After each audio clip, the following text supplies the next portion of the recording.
வணக்கம். அறம் சொல்லும் திருக்குறள். இந்த பகுதியில் இன்றைக்கு அதிகாரம் 15 பிறனில் விழையாமை 5வது திருக்குறளை பார்க்கலாம்.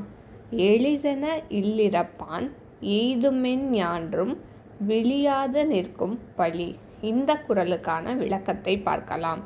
எளிதாக அடையலாம் என எண்ணி பிறனுடைய மனைவியிடம் முறைகேடாக நடப்பவன் என்றும் அழியாத பழிக்கு ஆளாவான்.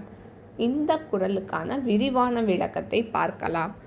ஒருவரின் மனைவியை அடைவது மிகவும் எளிதான காரியம் என்று எண்ணி ஒருவரிடம் முறைகேடாக நடப்பவன் எப்போதும் அழிக்க முடியாத ஒரு பழியை சுமப்பவனாக ஆகிறான் என்கிறார் வள்ளுவர்.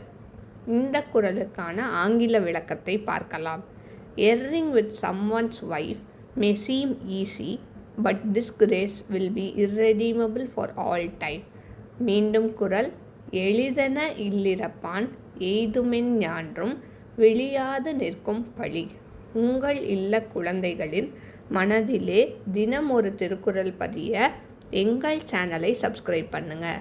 லைக் பண்ணுங்கள், ஷேர் பண்ணுங்கள், கமெண்ட் பண்ணுங்கள், சப்ஸ்கிரைப் பண்ணுங்கள். நன்றி. மீண்டும் நாளை அடுத்த குறளில் சந்திப்போம்.